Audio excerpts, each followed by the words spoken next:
अस्सलाम वालेकुम व्यूवर्स, उम्मीद करती हूँ आप खैरियत से होंगे। अपनी नई वीडियो में आज मैं आपको खुशामदीद कहती हूँ। आज मैं पकाने जा रही हूँ चटपटी ताहरी। चलिए आइए शुरू करते हैं। ये मैंने तकरीबन 1 किलो चावल लिए हैं। इसके बाद ये मसाले कुटी मिर्चें, सफ़ेद ज़ीरा, गरम मसाला, हल्दी, नमक, 2 चमचे लहसुन अदरक और तकरीबन 5 से 6 आलू ले लिए। इसके बाद चूल्हा खोल के फिर उसके बाद उसमें 4 चमचे तेल डाल लिया।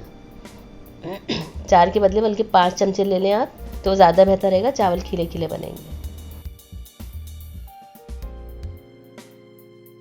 फिर उसके बाद उसमें जो कटी हुई प्याज थी वो आप डाल के उसको हल्की सुर्ख माइल कर लें।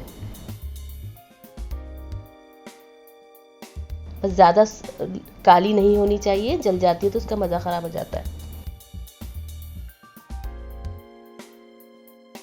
उसके बाद इसमें आलू डाल लिए।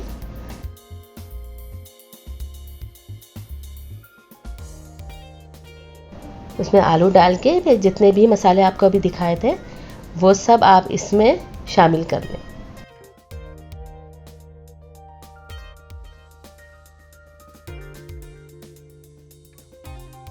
और चूल्हा तेज़ ही रखिएगा। उसमें फिर इस सारे मसालों को मिक्स कर लें और लहसुन अदरक भी ऐड कर लीजिएगा। अब थोड़ा सा पानी डाल के आलू गलाने के लिए रख दिए।